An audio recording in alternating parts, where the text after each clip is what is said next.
founded by this gentleman named Martin Itchen, not Itchen, but I-T-J-E-N. He was a German fella, came all the way here from Germany in 1898 for the gold rush, which was not unusual. It really was international. He stood 5'2", had a thick handlebar mustache, and he made it all the way up to Dawson City in the Yukon Territory in Canada where the gold was found. Do you all know no gold was ever found here? That's all shop. That's why they called Skagway the gateway to the Klondike gold fields. We were the beginning of a long journey to get up there. In fact, there's a nicely paved road now between us and Dawson City. It takes us 9 hours to drive there. Take the road away, it took them 9 what? Months. And the good ones got there in 9 months. It took a lot of people a year or more. And by the time they finally got up there, guess what? Are you ready? It didn't pan out. Yeah,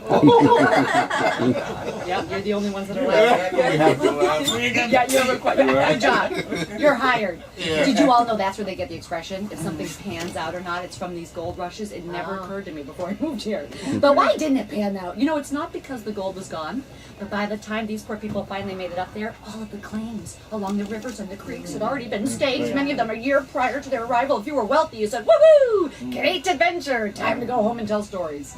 But a lot of people spent every last dime they had getting up there. And they had to work on someone else's claim or in one of the local hardware stores to make enough money to go home. Pretty frustrating. But our founder was different. He didn't stay up there. He didn't go home to Germany. He had fallen in love with Skagway, decided to come back here, try to make a go of it, brought his wife Lucy up. They lived here for the rest of their days. I'm going to show you their headstones later.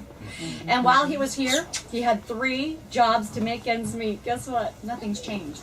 We all have 3 jobs at this time. I'm going to point out some of my old jobs. I'll tell you what my new jobs are.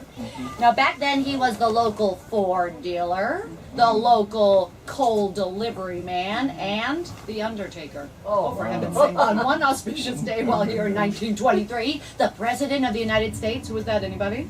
23, Warren G.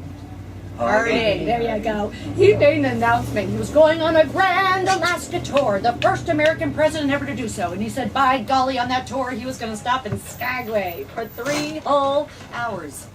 Oh, the Chamber of Commerce panicked. Do you know in 1923 there really weren't that many people, cars, or trucks left over from the gold rush here? So they sent word out, you got a motor vehicle? Get down to the dock and help us, the president's coming. Martin Itchen was thrilled. He was one of the few people in town who had a motor vehicle. It was a coal delivery truck.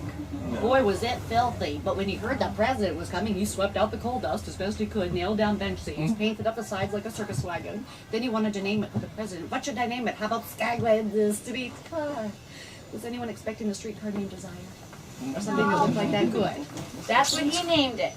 He went down to the dock, who was magnetically drawn to that colorful vehicle. The president.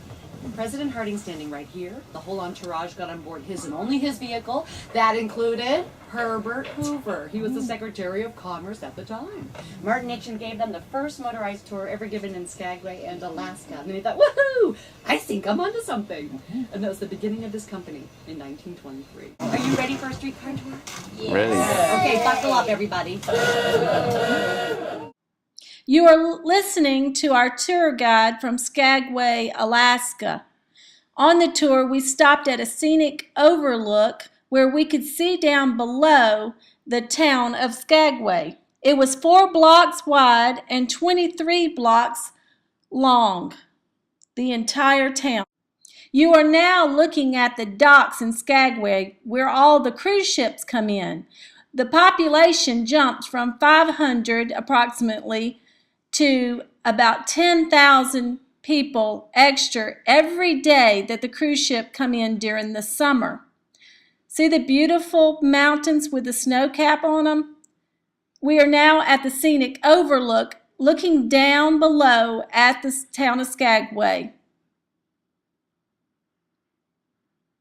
We went into town and walked through some of the shops.